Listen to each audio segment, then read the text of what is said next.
What's going on, everybody? Welcome to the very first episode of the official Model Cars Houston podcast. Just to preface, this is the very first episode, so expect things to be a little bit bumpy. Not only that, this is also a live podcast, so this is not pre-screened and edited in any shape or form. So whatever you get here is what you're gonna get. So, kicking off the very first episode, I have a very exciting guest today. His name is Mr. David Houston, and I did not invite him because this is Model Cars Houston. It just ended up working that way. He is no stranger to the world of collecting model cars. He's got a vast collection. He's even dabbled in designing some model cars too, which we can talk about during the interview. But without further ado, let's welcome Mr. David Houston. Hopefully this shows up. James, how are you doing? Oh, pretty good, man. What's going on? Oh, nothing. What time is it over there? It's a big time difference. Oh, it's this is what Central Standard. So we're at 11 a.m. I forgot to ask actually, what time is it over there? It's 6 p.m. Okay, so you're definitely not on this side of the pond. You're no, somewhere. I'm over here in Europe right now. Oh, I also wanted to add that if since this is a live video, if anyone has any questions or things like that you want to ask in the middle, I'll stop, and if it's a good question, I think we should stop and answer it, or maybe just touch points on it, maybe. Okay, that's fine. But again, we're here for the very first time with Mr. David Houston. We've got some viewers coming on board, and just to also tell you guys, this is being live streamed on the YouTube channel, which I've got right there at the bottom, but it's also being live streamed through the private Facebook page for Model Cars Houston as well. So those two areas is where it's being streamed. I don't know if I'm always going to do a live. Maybe I may do some pre-screen ones too, just to see how things are versus live and ones that are edited, and just to find out. But just to get into it with Mr. Houston here, tell us a little bit about yourself. Let's let the viewers know who you are and why are you on a Model Cars Houston podcast of all things. Well, I'm here because you asked me. But I started collecting model cars about 35 years ago. My collection has exploded over the years or decades. My background is auto design. I'm a car designer, and so cars have always been a part of my life. Initially, it was trains, and from trains, it expanded into cars. That's a funny story we have to talk about next time. But ultimately, the foundation has been, when you look at what inspires you from when you're a child and you catch this automotive bug in your life and what it blossoms and develops from or into, that right there is your basis for me as a car collector.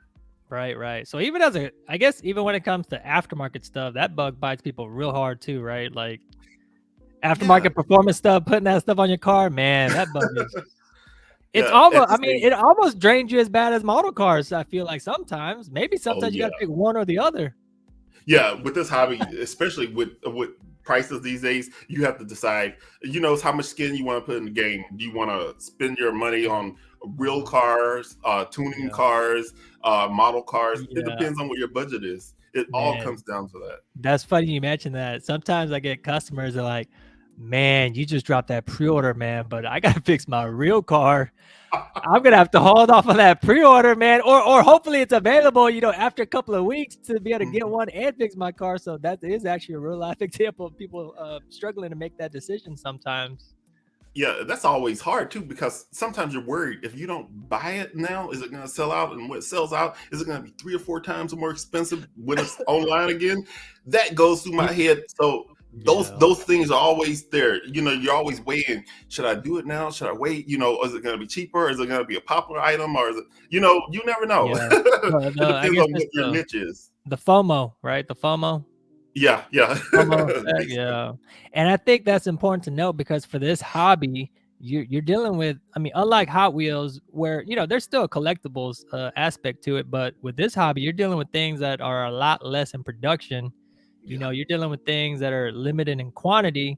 So it does definitely instill that sense of, man, if I miss it now, I'm gonna have to pay for this later. And I've seen it in real life, people feeling the burn on that.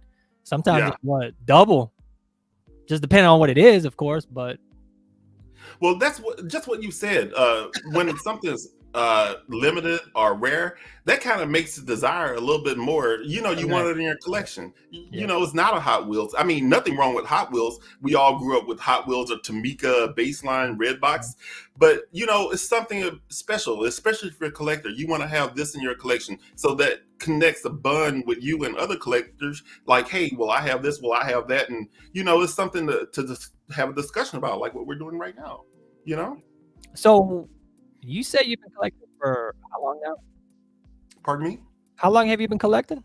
About 35 years. 35 I'm years. in my 40s. I might 30. look like I'm in my 20s. So you talk, we're going way back. We're going way we're going way back to like Hot Wheels era, right? Like way back. Mm-hmm. Golly, that's so. Then your collection, how many cars you got in your collection then? Oh gosh. Jesus. Ooh, should I say this online? You know, the last time I Okay, actually did just inventory for estimate. insurance, about 23,000. Say what? Yeah, in various scales, everything from 187 scale to Oh my 1/4 scale, because we, of course, in design, we had to make our own models and things like this. So we Oh got to get yeah, yeah, those yeah, as yeah. well.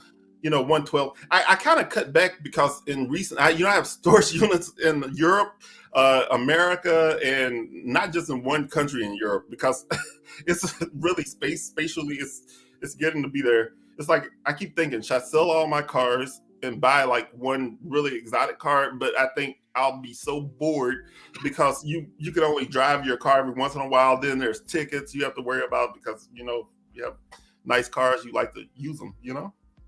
Yeah, yeah, for sure.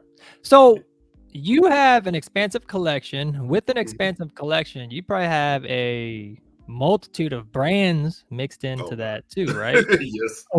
So when it comes to brands, I mean, and this is not, I'm not trying to put you on the spot. What is your favorite? What is your top 3 brands that you like from those collections? Wow, that's a tough one. If you, you know, if you break it down to skills, let me say it like that. Okay, that's fine. Yeah. So what, In 64? in 1/64 scale, I've always been a fan of Tamika, and basically with their Tamika limited vintage and limited vintage Neo, they took it to another level, and that kind of like refueled my fire to get back in the 1/64 scale premium cars. In 2013, I had actually sold off a vast amount of my 1/64 scale collection to a friend of mine that was also interested in those cars. And then when Tamika Limited Vintage released the Mach 3 Supra, I was like, oh, okay, that was like almost my very first car. That's like one of my favorite Oh, in cars. real life, yeah, in real life, yeah. Yeah. And I was like, oh God, it actually looks good. You know, as a kid, I always wanted one of those as a Tamika. And so I bought it. And then I'm like, okay, well, you know, there's also Toyota Crowns. Oh, there's also Nissan Silvias Oh and man, this, and then it just boom, boom. yeah, Tamika really, you know, their limited vintage series really hooked me back in, I say 2014. And from there, you know, for other 64 scale brands, I love LCD because they take it to a level that no one has done before. I mean, the models have like almost Alcantara like interior features if it's a McLaren or you know, or something like this. It's got different sections.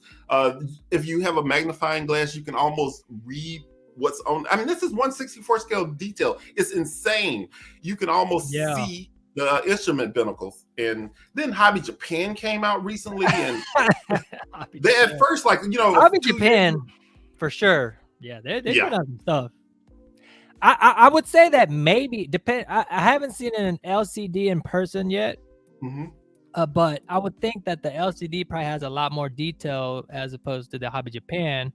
Yeah. But then you offset it with the fact that Hobby Japan is putting out some makes and models that really tingle your fancy, right? Like that's Yeah. kind of like the give. It's like they're not as detailed, but man, they're making some cool cars though, makes and model wise, right?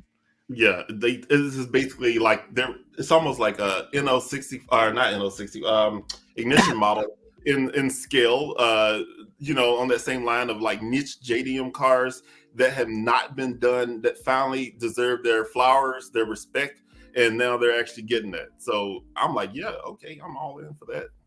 What is like I don't know the price. What would be the price difference between like an LCD and like a Hobby Japan? Because LCD is you actually a talk bit about more cheaper. details. You know what I mean?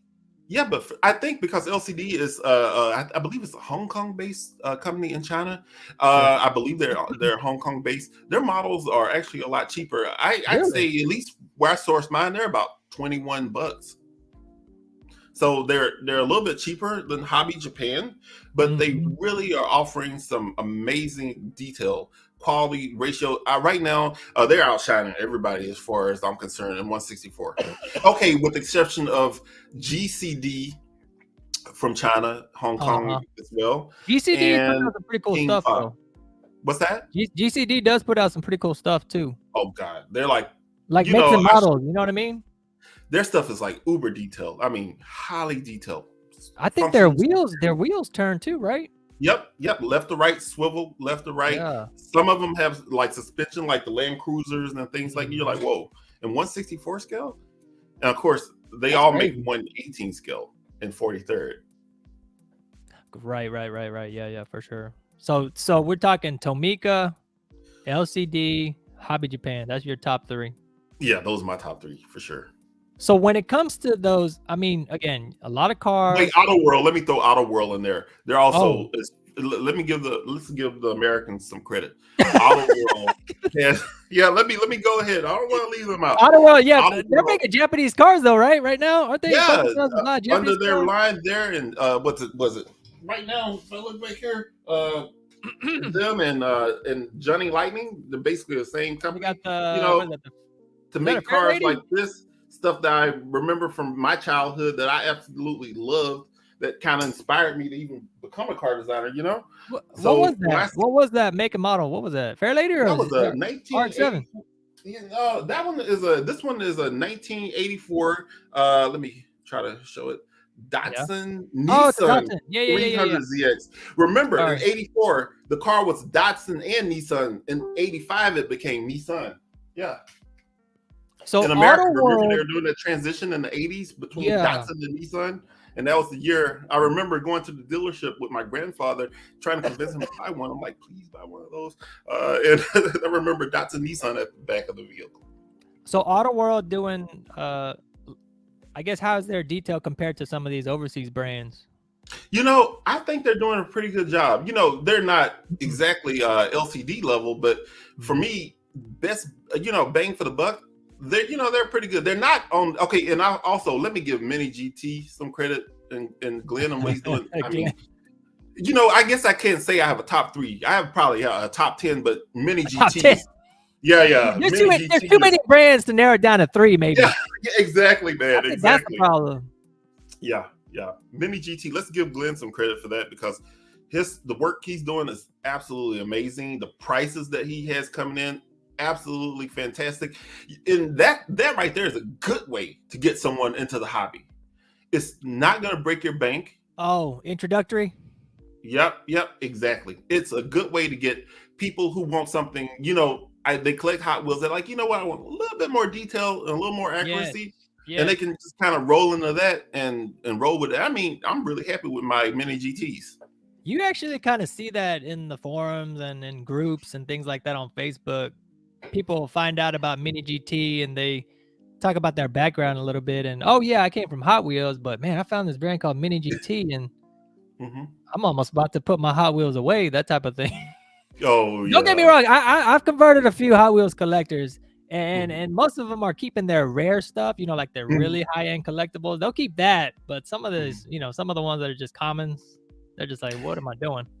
Yeah, I miss, and I believe it was 2000. I can't remember, maybe 2003, 2004. I was at the Nuremberg Toy Fair in Germany, and I met the guy who was in charge of Hot Wheels Elite brand, I believe at that time. Very nice guy. Gave me his business card, and at that point, they were doing giveaways when you walk into the show. I was invited actually by Auto Art. Jimmy Yee invited me to the show, and basically when I walked in, they had given me an Enzo, and I looked at it, and the detail on this for, I think it was their Elite series, Hot Wheels Elite. I can't remember, but they had a really nice range of highly detailed 164 that you could park right next to a TLV, and it would look just about, on the same level. And so I don't understand why where did that brand go? What happened there? Because they should have kept that up.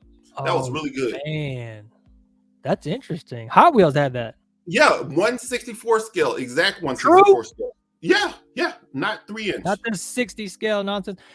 Wait, so Hot Wheels just recently announced that they were going to be putting out something called Elite 64 again. I don't know if it's the same name as it was before, but a little bit better detail, but not as good as maybe what you're saying, which is kind of confusing for me, but interesting. Yeah, if you maybe they came into the game too early with that, and people were just like, man, I don't want that. I'm just going to stick with my $1.99 Hot Wheels. Yeah, it's kind of almost like Mini Champs, what they had done too. Remember, they were also doing some excellent 164s, and people didn't buy them, but now they're coming back.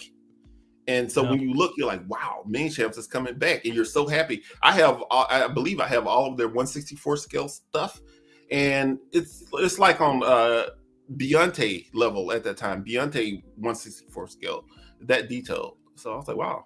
That's pretty good. I didn't know Mini Champs did 64 scale. That's interesting. Oh yeah, they do some really good. Well, I know they do a lot of 43, right? Yes, a lot of 43. Yeah, a lot of my quick touch point on 43 scale from your experience. 43 scale doesn't seem like a very popular scale here in the States. Why do you think that is? I can't get people to bite. I can't get people to bite. As an American, to answer that, as an American, it depends on where you are. I think that we as Americans see smaller things as toys, and 43rd scale cars, they aren't cheap. And the companies that used to sell them, like Eric Wader and Associates, those companies have kind of like gone away. And let me go back to this. Living in Michigan, working in the auto industry, there's this awesome store called AutoZone on Woodward. It's now, I believe it's called Pesteiner's. They always have plethora of 143rd scale cars there, and they had the most beautiful displays. And while I was in college, I would go there once in a while to buy magazines and some model cars, and I just really got into it. The scale was so, how do you say, it was larger than 164 scale, but highly detailed. And but and I think at that time they were about $30 each, 20, 25, $30 each.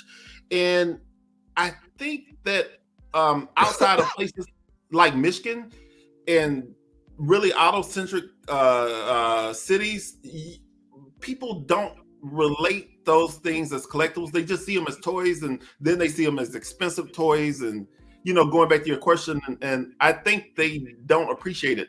Here in Europe, 143rd scale, they're very popular because of space.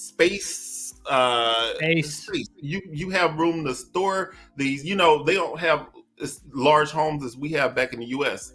And so that's a factor. I think also around the world internationally, you have to look at the scale of things. So 164th scale becoming premium has really shot off around the world. Speaking to a friend of mine in China who gives me a lot of inside information, he says right now, he said this to me about 3 days ago, Dave, 164 scale is really the hottest scale. I knew it was on fire, but he confirmed it. He says really, he said people here in China are buying also premium 164 scale. You see more and more of it coming. 18 scale is popular. It's almost like 164 scale is taking over and replacing 143rd. It's either 164 or 118 scale, and kind of like everything in between is kind of like some Sometimes sometimes the 43 scale can get almost as expensive as an 18 scale too, depending on what brand you go with. Brands like Makeup, Ignition. I mean, you're talking 200 plus for an 18 scale. Given, it comes in a nice, neat package, and it looks fire. Mark, it depends on what you want. For instance, like Mach. This is Yeah. actually the same company, pretty much, I believe, as Hobby Japan. Yep. Mark Yeah, 43. they be selling under the same thing. Yep. And it depends. Like that was a Honda Legend Coupe, or in America we call it Acura Legend Coupe, first generation. Oh man. You look at, I make an exception on 43rds. I try to avoid buying them these days, but a large amount of my collection are actually 143rd. And basically, I'm really picky. I decided to limit it to only cars that I really love, cars that are very niche, that haven't been done before, and I don't have in other scales. I'll buy that in 43rd scale. Okay, so when it comes to talking a little bit more about your collection, Mm-hmm. you're buying more niche, like, wow, they made a car that, Mm-hmm. like, how do you buy the cars that you buy when it comes to your collection? For my collection, I've always been a big fan of JDM. JDM stuff? Okay, so Yeah, you narrowed it down there. yeah. I also love American and European cars, but I'm really specific. But I guess the fact is, I always liked what I couldn't have, what I couldn't see all the time. And growing up in the Oh, U.S., okay. you didn't always see a Nissan Leopard or a Toyota Soar, and I'm like, what's that? And I remember, I think I was watching a film with my folks, and it was some movie that was happening in Hong Kong, and there's this beautiful big Toyota. And I'm like, what is this thing? For me, it was beautiful. This is like mid '80s, and I'm like, what is that? It's like bigger than a Cressida. It looks like it's bigger than a Cressida, but it's got like this silver glass C pillar. I'm like, what is that? And I found out later it's a Toyota Crown. And I'm like, oh. And if you look in the background over here, that's one of my favorite. I mean, that is really one of my Rock Foundation favorite JDM cars. I know it looks old, it looks like a box, but you know what? I love that. That's my childhood right there. It's just that just pulled me into it. And so I went to the library and started looking. I found a book on Japanese cars. And from there, every time one of those books came out, I started checking them out, and I found out more and more, like, oh, a Honda City. And also, I was collecting a lot of Tamiya kits. I was building and collecting. I started off as a kit collector more than a model car collector. Model cars. You mean like plastic model kits? Plastic yeah. model? Yeah. Yes. I was in the contest, airbrushing, everything. Yeah. I won a couple of contests. I was really into that. So, Tamiya and Tamika, I always thought they were the same company. I was like, pardon me? No. I was just laughing. Yeah, they were just kind of like following the same lines. Like if Tamiya made a Nissan Bluebird, then Tamika would make one. It's like, oh, in the same color. So I always thought they were like the same company. As a kid, I didn't know the difference. Not so much. So when it comes to, you were speaking a little bit about your background. You were talking about designing stuff. Mm-hmm. What do you have? What were you designing, and what do you got for us in terms of model cars? Model cars? Yeah. Is there any aspect? Wait, real cars or model cars? Model cars. Because you said you're designing cars. Yeah. Well, I guess you could touch on the real life stuff a little bit too if you want, but yeah, it depends. I work for various companies, and ultimately, because of working at various automotive companies, in late 2017, I was on a platform and I noticed a model, and I'm like, something's a bit off about that model. And I made a comment about that particular model.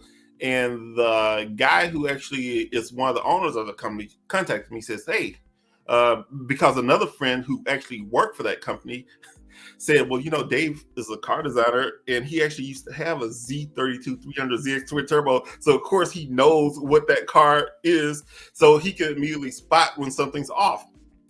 And basically, LS Collectibles, Top Mark, asked me to work for them. Now, I have a lot of other clients and so for me, I was like, I had to debate, do I have the time to do this? Because for me, accuracy and details really matter as a collector, and I want to do justice to what I do, because that's also my reputation. So I said, well, what did you want? And they said, well, we would like for you to work for us, and what could you do to help us? We know you have a design background, automotive design background.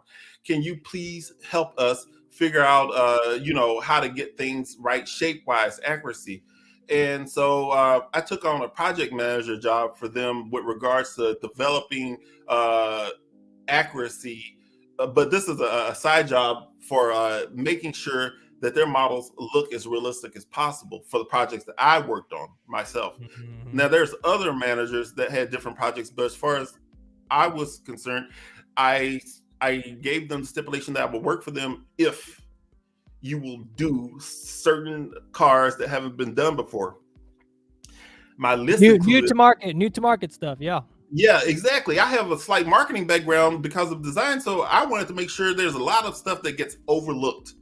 One of the projects was I said, well, one car that's never been done, and one of my favorite cars ever, Toyota Celica Oh Supra, man, that thing is beautiful. the Mark How II. how many colors came out of that? Oh gosh, I can't remember. And they actually let me pick the colors too, interior, exterior wise. But we have done so many versions. I can't remember what's released and what haven't been released. But Yeah. basically, um, this vehicle here was really fundamental in my childhood. I love Toyotas. I've always loved Supras. I didn't become a super fan with the Mach 4. I've always liked that vehicle. And that was just, I wanted to make sure that that car didn't get overlooked in 1/18 scale. And now it's funny. Everyone's 1/64 scale. That's an actual Celica Supra, not just a Celica XX. They're being done. It's so funny. Also, the Starion. When I said, please, we have to do a wide body Starion, and that A way wide you body, can yes. also market this as a Conquest TSI as well. You can, do more than that. And another vehicle was the 84 Datsun Nissan 300ZX Turbo. And from there, it went, and they like, yeah, but you worked at Mercedes Benz, so can you do? I said, well, you need to talk to Mercedes, and they said, well, just go ahead and we'll handle that part. And so they were like, well, what's missing? I said, well, one of my favorite cars has been the SEC. So I said, if you guys can work something out where I'm allowed to do the SEC, I said, why don't we do a Lorenza version of it? And they went for it. And so that was I believe one of the first European ones that we had done for them. I think a lot of these niche makes and models actually appreciate having a diecast of their platform, right? Because nobody else was showing them love before. Yeah, exactly. Hot Wheels wasn't showing them love. They tried their best. I mean, most of the brands are gonna go. I feel like most of the brands are gonna go after those cars that's like the fan favorites, right? Like NSX, Supra, RX-7, FD, right? But like FCs, what about the Savannas? Yeah, make model cars of those. Yeah, speaking of Savannah, coincidentally, man. You know what I mean? Like, yeah, there it is. I brought that's beautiful. I brought this down on accident. I thought this was the 300ZX, but I think I put that in storage. So this is a RX-7. Now this is a GTX Japanese spec. The Supra Supra was a US spec. But for me, I was like, you know what? This hadn't been done. Now this was before Ignition, by the way. This was before Ignition. Same with the Starion. That was before, because I pushed those cars because I knew they were missing. And it's so funny to see Ignition doing the same type of cars now. And there were so many cars that Ignition are doing right now that I had suggested that we didn't do. Like, for instance, Stagia, things like that. I'm like, why don't we just, they beat us to that, I feel like everyone's trying to make a Stagia now. Yeah, I know. And I was trying to make a Stagia 3 years ago. 3 years ago. One of the brands trying to make it with an R34 front end too. Okay, front end swap. It's getting crazy. Yeah. Some of those brands, I feel like some of these brands, they're making, again, I'm going back to the thing where they're making makes and models and setups that the customers really appeal to too, right? Because they want to be able to sell them. You have to, because if you think about car, that's the difference. I would say like probably about 30 years ago, 40 years ago, you had people who were casual car fans. They're like, oh, well, I want a 57 Chevy or a Pontiac GTO or a Corvette or, and that's cool. But Now you see that's more entrenched. It's like really niche. Like, well, no, I want a Trueno. It has to have Watanabe wheels, and so they're making it. Of course, Stuff because like that's what that. they want. But Yeah, even with setups like that, I feel like it's because of what you've seen so many times. You're just used to that setup, yeah, yeah. so it just You becomes get like a the fan tour with it. favorite. Yeah, it's really it's really funny because I believe the Fast and the Furious franchise really fueled this, and as well as the video game Gran Turismo. In What, the fact, hobby or what?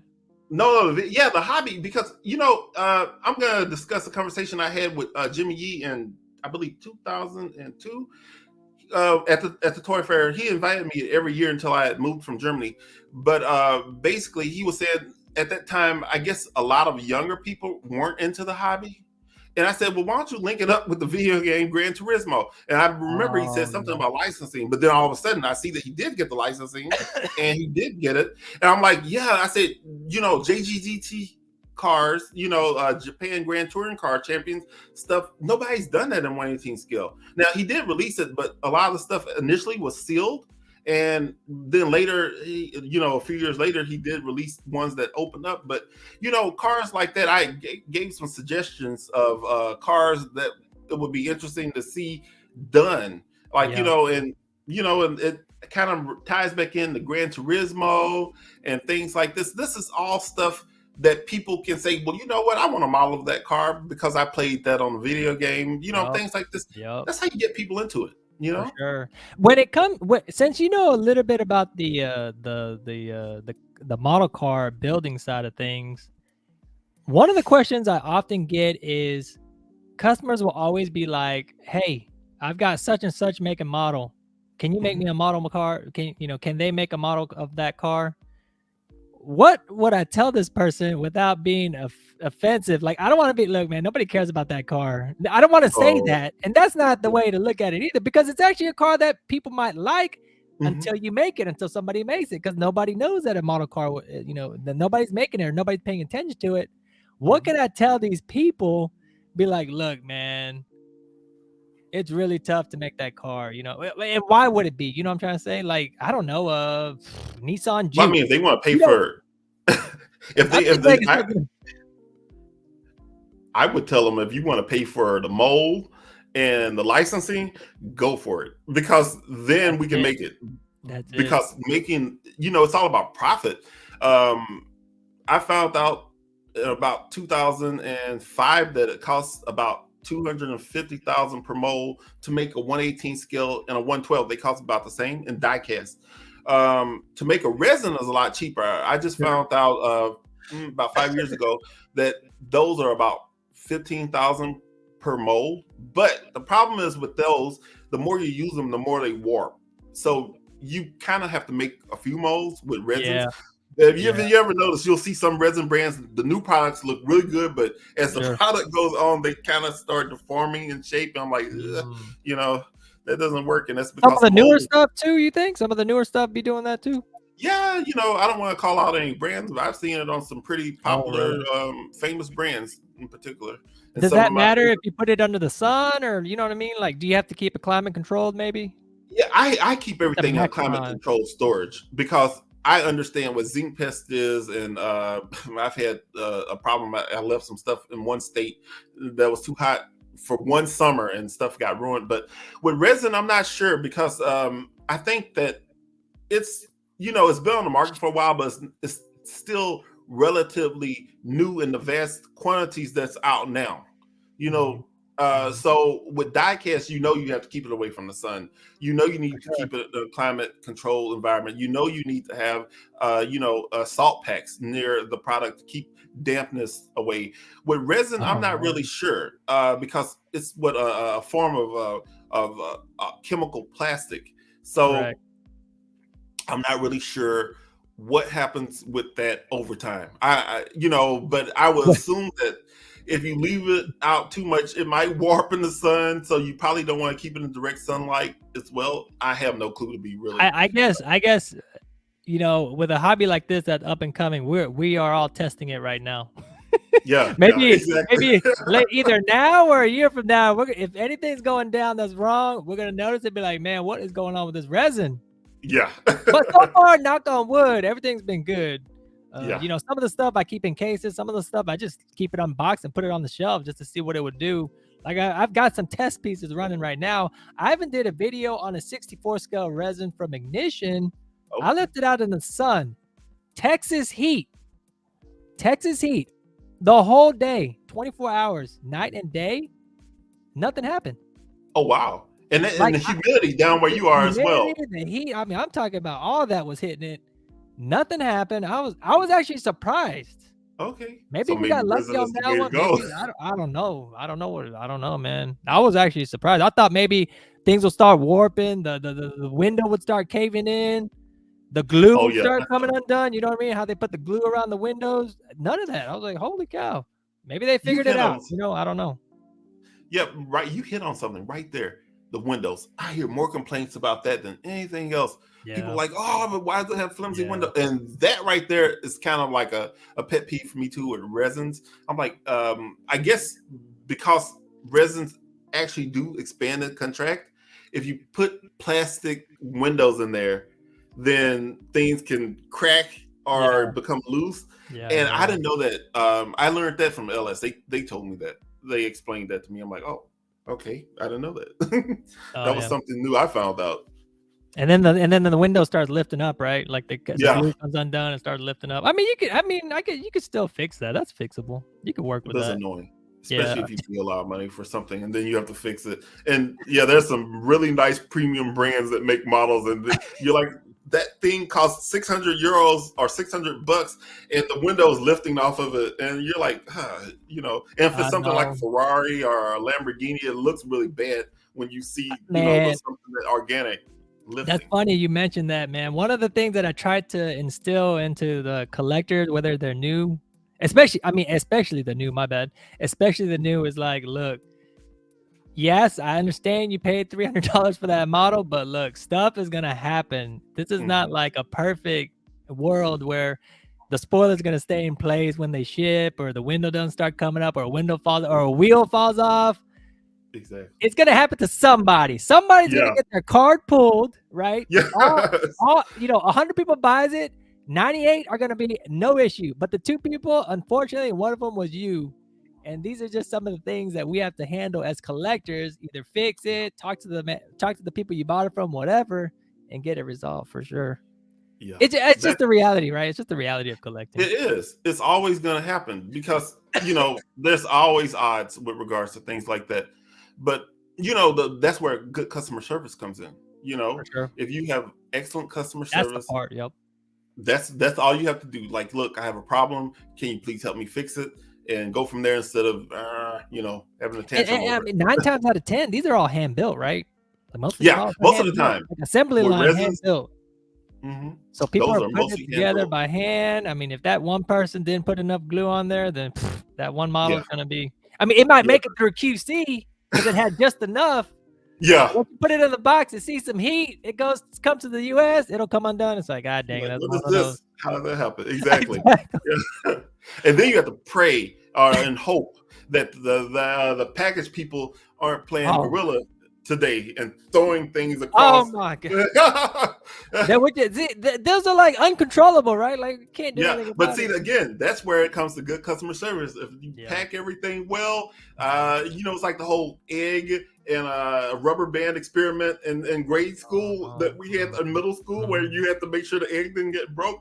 You kind of have to put that into play, Sure. So we talked about your collection. We talked about you being a designer for some model cars that people are familiar with.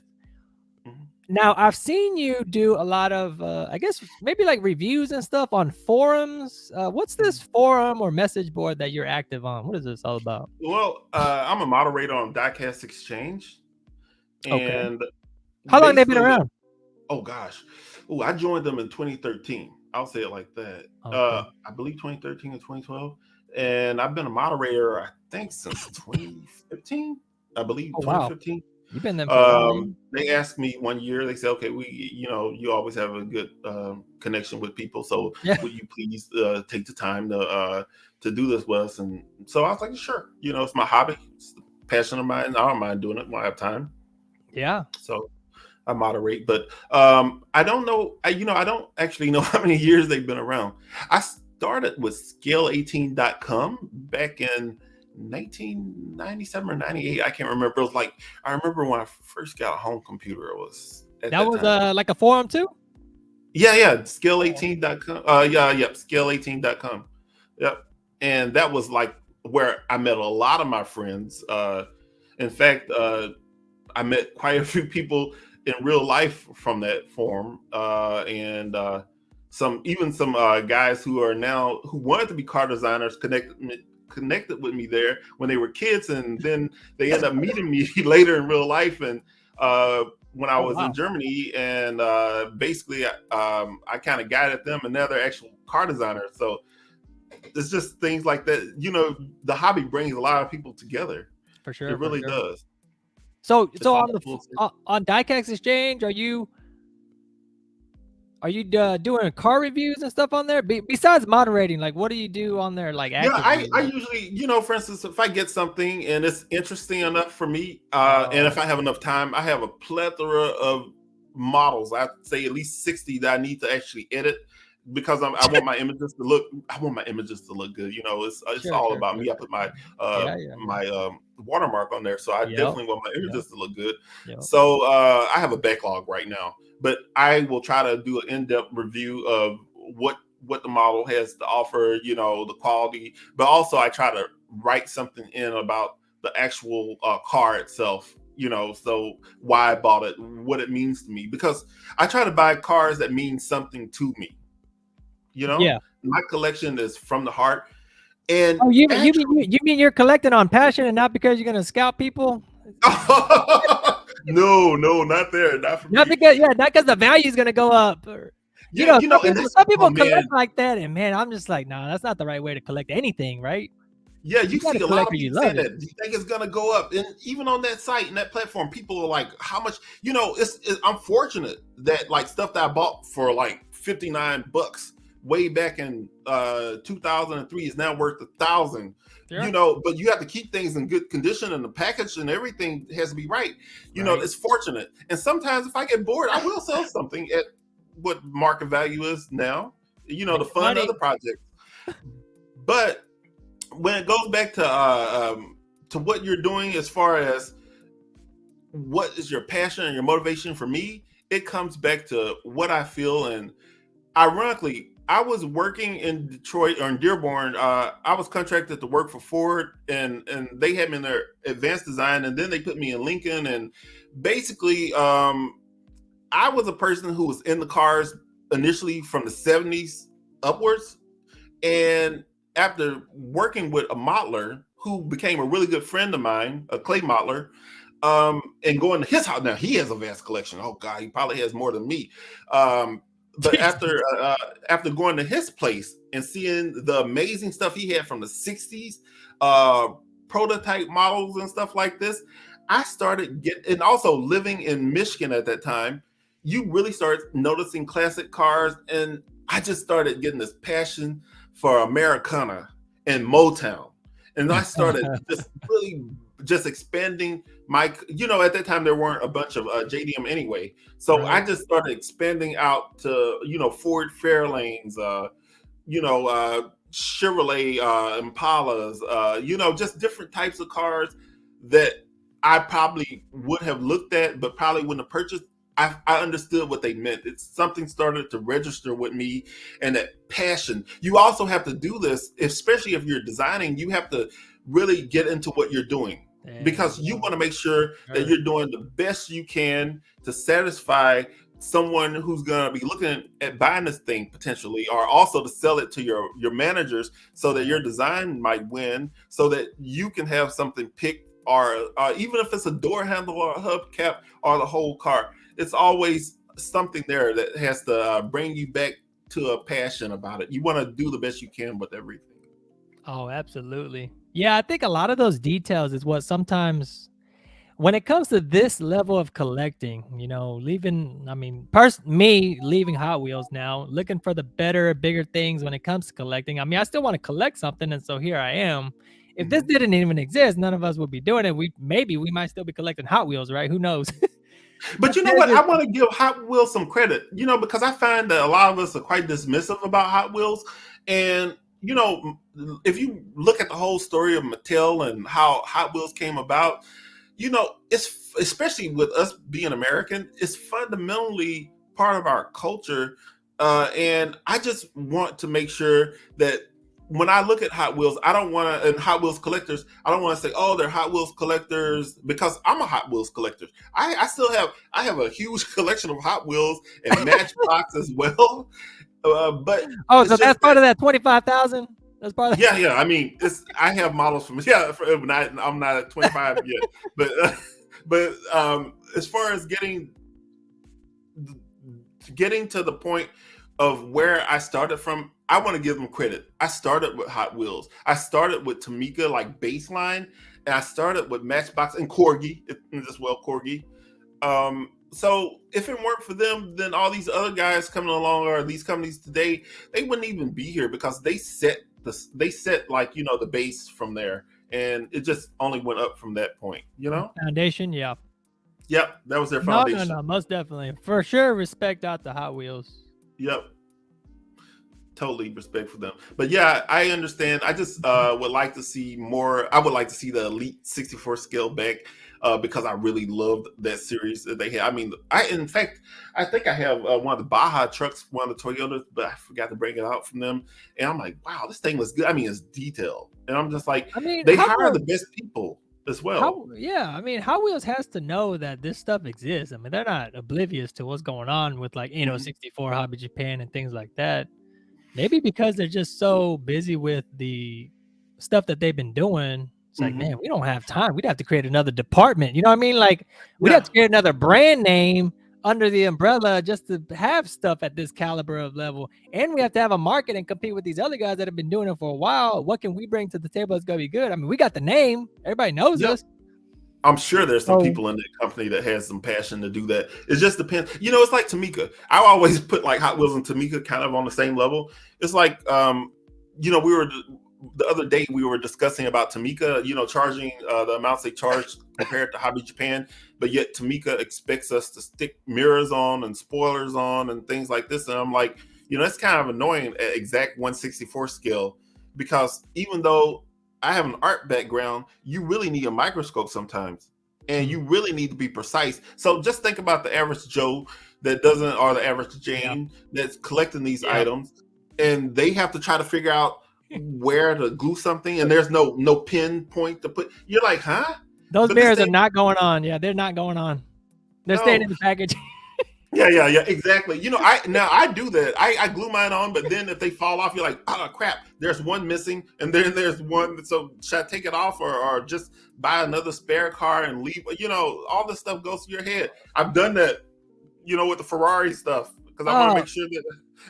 Okay, a quick question about the TLVN. What do you use to stick those mirrors on? What kind of glue are you using for that? I use a quick drying glue, one of those second glue. But what I do is I already mask off the area around with tape, so that I don't get any glue over an area, and a quick accelerant, so that once you stick it there, it's on. And one other thing, I use a Molotov chrome marker to put a mirror face on all of mine if I'm going to stick the mirrors on. Because they don't have nothing. No, I'm like, okay, they could also do that for the money that we're paying. They should do that as well. That's true. That's a good point. Yeah, I never noticed about that mirror, but now that you mention it, I recall that. Yeah. Details. You said you've been to a toy fair. That's like a diecast expo, or what is that? Yeah. In Germany, there's the Nuremberg Toy Fair. Yep. Like all the brands come out to show off their stuff. Yeah, it's international. Like, it's international toy fair. It's really one of the biggest. I mean, you need like, if you really want to see everything, you probably need a week. And it goes on that long? Yeah, I mean, it's really large. There's fireworks show afterwards. Everything is really huge. It's really mega sized. And you definitely need comfortable walking shoes as well. But basically you have to be a dealer or have a store or be invited. I'm always at that time. I was always invited by Ottawa. Actually, used to invite me because I initially helped them on a project when someone else wasn't helping them. Man, do you think we would benefit over here in the States with a show like that? Like, I'm not saying like a They have toy it in show, New but like York. a diecast show. They have Where's it in New that? York. Like a diecast show? No, like in Michigan right now, tomorrow there's a big show where people are selling things. I don't know. It depends. I don't know what the psyche is with collectors stateside anymore because video games are very popular, especially a lot of the ones are active where you can use accessories and things like this where it's kind of like interactive with gargles and stuff and all the VR little stuff, yeah. yeah VR stuff. And so I don't know if that's where the passion has gone. And I think let me just go back and say it like this. Fundamentally, as a society, if you think about societies that are very successful engineering wise, they value toys. Think Yeah. about Germany, think about Japan, think about China. All these countries that look at toys as a function of engineering, how things work, Yeah. they tend to have really good engineering. And the US really also had done that in the past, but now we outsource a lot of stuff to other countries. And like I say, everything is moving towards video games. So basically, you're missing a generation of engineers, and the engineers will later, you can say maybe they're interested in toys, but then maybe that guy might or a lady might end up being an astronaut or designing rocket booster parts. You never know. All this stuff is coming from a basis somewhere, and you don't see that in some societies. And the societies that respect that, you see their societies, their education level going higher with regards to that, as far as those type of jobs, those type of positions where you can look to that country and say, look, I want a good engineer. Well, I'll look at this place or look at that place, Yeah, for sure. Do you understand what I'm saying? Do you get that? that? Yeah. I got you. Man, believe it or not, we're at 50 minutes. Oh, wow. Time. That's good. So I mean, I wanted, again, this is first episode, so I don't know how long these are going to go. I was thinking an hour, maybe if it's crazy stuff going on, an hour and a half. But maybe kind of land the plane and close things out.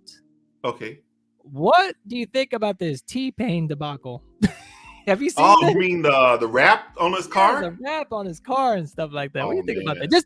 Just to talk about some current event stuff, not diecast related. Actually, it is diecast related. I'll tell you why after you. Okay, I would be really upset, because if you have a car that you really like, I think that's an S14. I had an S13. I think that was an S14. Yeah, right? S14 with a Rocket Bunny kid or something like that. Oh man! And then someone asked, "Was that a joke?" I'm like, I don't know. I'd seen it, but if it's not a joke, I'd be quite upset because I think he said what 15,000 or 10,000. I can't remember what he spent. Money spent, yeah. And I'm like, man, it's like they trashed his car. And he said that the people went to see him to promote it. He has a platform. I use that. For sure. I guarantee he wouldn't get any sales after that. Yeah, it got kind of crazy. So what I did, okay, so how does that relate to diecast? All right, so I actually messaged his he's got like a Instagram page for that car, like his motorsports, like his car hobby stuff. Okay. So I'm waiting to see if we can make a diecast out of that car. Oh wow, okay. Because in 64, now I'm talking about make a diecast out of that car with the new setup, right? Because right now it's jacked up. So he's probably gonna rip all that stuff off, find somebody else, maybe even change the color, who knows, but or get some designs on there. And N064 actually has that cast. Like they got the tooling made, they got that same body kit, the same car, everything. So I actually messaged him and I'm waiting to see what happens. I don't know. Maybe it might be like, I thought he would be interested because maybe it could be like a comeback. And now I've got these diecast and I've got all these eyeballs on my car, and it's going to be revived. It's going to, forget all that drama stuff. Hit back, it's here, and check this out. And like, boom, diecast. Yeah, I would definitely be in for one because he's really a Man. car guy. He's really Yeah, diehard car guy. he seems very passionate about that side. You know, even though he's big, you know, into the rap stuff and all that. But Hey, rappers it's love kind cars too, of huh? that's what I'm saying. It's Yeah, like everybody. it's You know. interesting when big people like that have like this little hobby that everyone can relate to. You know what I'm Yeah, saying? Like, oh yeah, we're all car guys. We all drift. Die cast, I mean, of your car, that'd be pretty cool. You know, just things like yeah. that. So, man, I'm hoping to see if something comes out of that. We'll see. I love to see it too. But you know what? I just realized, this is really the first time I've done a podcast. So I'm listening to what you're saying, but how did you get into what you're doing? I didn't ask you that. How did you get into Model Cars Houston? Yeah. Tell us about that. You know what's funny is I did a podcast a year ago. There's a local guy that was interviewing me because he was like, man, what is this Model Cars Houston? Who is this guy? And why is he living in my town selling die-cast cars like this at this caliber, right? Because this was when this was first coming out. Everybody didn't know what the heck this stuff was. So about 4 years ago now, something like that, 3.5 years ago, something. Okay. I got my very first Blitz Tarmac Supra. You remember that one, the silver one? Yes. Yep. That was my very first one. So one day I was just sitting in my room. I was researching, like, I don't know what I was doing. Okay. So some may know that I have a Supra in real life. Yes, I was going to ask you about your cars next. You have all the cars that some I've owned, and all the cars I love. You have. Man, it was work to get these cars. You know, work hard, play hard, right? So, so I was trying to get a die-cast model cars for the car that I owned. So I went on eBay. I was like, all right, Toyota Supra die-cast, or I put something, Toyota Supra 64 scale, and then that popped up. I bought it. I got it. I saw it. I was like, man, what the heck is this? And then I got another one, and then I got a couple more. I was like, all right, something is going on. Like a light bulb went off, and that's when I was like, you know what? Why is this stuff so hard to get over here? Why do I have to go to eBay every single time to buy this stuff? There's nobody has a website. Nobody's like a premier distributor. Nobody's like reselling it. Now there were some guys, but they were like more distributors, right? They would sell to little businesses that sell die-cast and things like that. So I was like, man, it's time. So that's when I started Model Cars Houston. I booted up a website. I messaged every single one of those brands: Ignition, Tarmac, Inno.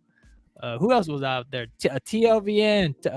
I messaged all those guys. I was like, look, I'm in the States. I'm a car enthusiast. I just found out about die-cast like this.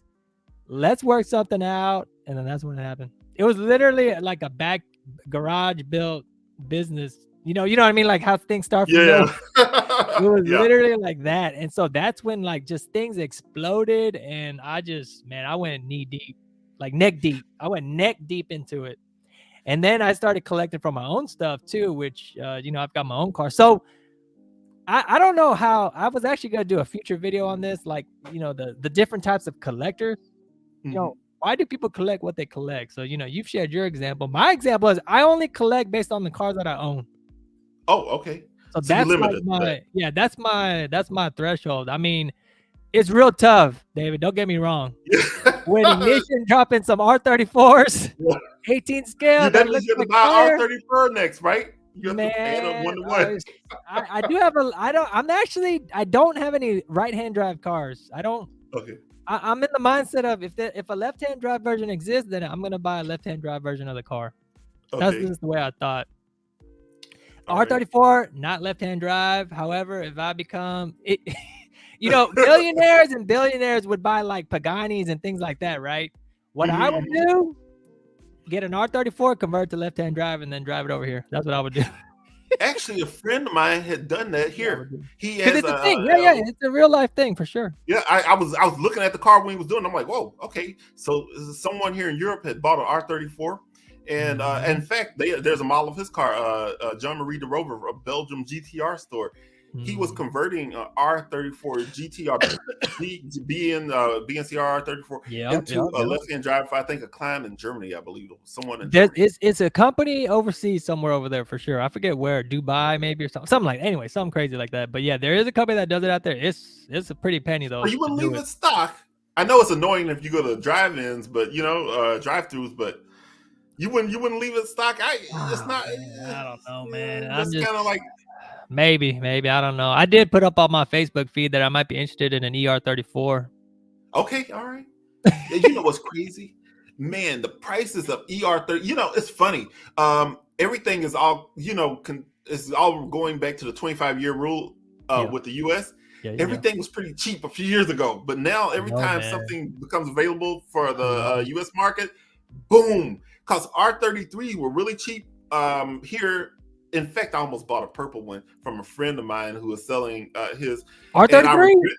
Yeah, I forgot. I regret I did not buy that Oh car my because I'm like, god. yeah, it's an R33. Now that's my favorite Skyline, but he had custom wheels. I mean, it was all it was nicely done, but I want to have a pure canvas so I can tune it myself if I want to tune it or leave it stock. And he Blank. had a diffuser on the rear and some. I'm like, I kept thinking maybe I should have bought it and just pulled all that stuff off. And then just Yeah, because you can just bolt it off, right? Just take it off. yeah. And it was really a good price. I'm like, I'm sure he sold it, but at that time I think he was asking about 34 for it. This was in the mid 2000s. That was a And I kept GTR? thinking, huh? Yeah. GTR? GTR. Oh And man. it didn't have that amount of high kilometers. I think it was like 60 something thousand kilometers. Now, how much do you think that thing is probably worth? Probably It was a V-spec too as well, by the way. oh yeah, no, that thing is an arm and a leg. Yeah. It's Yeah. crazy, man. It's crazy how that stuff is like that. I mean, And all the Supras I didn't buy, that right there. And that's one of my favorite cars. And I was stupid. I was like, oh no, there's something about it's like the color on this one I don't like. I was being so picky. on a car that people are like, they don't even care anymore. They just give me one. No. And for the dumbest reason, when I first moved to Europe, I needed a car. Yeah. And I when I was working in Germany, I was like, you know what? Supras are there, and I thought I'm gonna get a Supra. Then I saw the tail light arrangement in Europe. Then I saw that hood scoop, and then I saw those headlight washers. And I said, oh my god, it looks like a warthog because it's got like those headlight washers on it, and it had the hood scoop, and the tail lights weren't set the way ours are. It had like I believe one of the backup lights was in between the two reds, and it just annoyed me. I'm like, I don't know. And then Fast and the Furious came out, and I'm like, crap. The price then that's all it took. That's all she wrote. Yeah. Just oh my god. but going back to the to me about starting everything, I just wanted to make sure that people had an outlet here in the States to be able to get collector grade model cars. That was the real passion part of it. Like, look, I want to be able to share this with everybody else. Exactly. I want everybody to have a fair chance to get it. They don't have to pay scalper pricing. They're like, oh man, I didn't know that existed, and now you got to pay like double. Like, I wanted to give everybody a fair chance to be able to get in on this, and just make a hobby out of it, right? And it's changed some people's viewpoints on collecting. Like, like some of the Hot Wheels collectors have migrated over. They're like, oh man, what's this stuff? Stuff like that. Yeah, it spawned new collectors. It's also spawned collectors that's like, man, I own an Evo X, and some brand made an Evo X, and it's the same color, same setup. I mean, you got to have one, right? Like, some of those are like a no-brainer. Like, he's just like, oh yeah, that's my car, give it to me. We're done. Just I don't care what it is, just give it to me. So it's nice to have those interactions with people, and just to be able to connect model cars with people, and them having something, a mini version of their car with higher detail, higher quality, whatever, all that stuff that comes with it. So, and that's what makes the hobby right there. It's so fun, man. Yeah, it's all, it's just like what we're doing right now. We're just, having a powwow about model cars. And, these things connect us from all walks of life. You have people that are, maybe it's the guy that's fixing the street, and maybe it's the guy that has his own Fortune 500 company. But then you meet in one space, and it's this one passion. And that's, I always find that awesome that people can connect. You can always look without even looking. It's just kind of like a natural connection. You bond with some people, and you can build some real strong friendships out of that. Kind of like T-Pain, right? He's on another level, but he's here with the drift community. Yeah, exactly. Doing regular normal people stuff. Exactly. I mean, that is right there. That makes you feel so good. Just what you said, it makes you feel good to share it, doesn't it? That you have this information. It's also awesome. I love your store. If I was closer, I would be getting stuff from you more often. It's all good, man. Just send love when you can, Yes. If Just I send come it back when to you can. America, I know who to hit up. Nothing from my personal collection though. All right. Yeah, If it's exactly. sold out. Yeah, if it's sold Yeah, out, that's just another problem I have. Everybody's like, "Well, will you sell that? Can you sell that? How much?" I'm like, "No, no, no." Now, if I have man, a all the triplets of time. something, what's that? Yeah, All all the the time. time. All the time. If it's rare, oh, Those are then hard. yeah. And sometimes I have rare things I will sell, but then when you tell them the price, oh, there's no. But I'm like, The yeah, but ones that I struggle with is I don't care how much it is, just name me a number and I'll buy it. I'm like, okay, hold on. yeah, I'm keeping this one. yeah, Okay, yeah. so landing the plane, how can Yes, people find okay. you? Where can they connect with you? I mean, where are you at typically? Well, I sent you my IG account, which I rarely use. Okay. You can always hit me up on Diecast Exchange. I'm Okay, yep. D&D land there, Yeah, I'll but put that I in don't the remember thing. my I'll put that IG in the account. description at the bottom. Yeah, I'll put that in the Instagram at the description so they can just see what you're up to. Are you taking diecast? You got diecast stuff on your IG or what? Yeah. That's all I put up there. In fact, the only reason I have IG is John Lambert from Lamley suggested that I connect with him there, and that's the only reason I even set up an account. And so I set it up. I'm like, I don't really use all this stuff. I don't have Twitter and all that stuff. I just use IG sometimes, and it's rare. Sure. So I hope people don't think I'm ignoring them. I'm just not on there that much.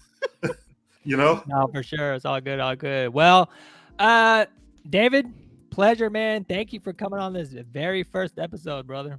I really appreciate it. My pleasure as well. Yeah, man. Hey, and I think as time goes on, let's connect again. Maybe do a follow-up podcast, video, something. Absolutely. We'll do it again. Yeah. Awesome, man. Absolutely. Well, awesome. Well, thank you very much, guys. I hope you guys enjoyed this episode, and we will see you on the next one. Peace. All right. Take care, man. Later, man. All right. Ciao. All right. Bye. Bye. Bye.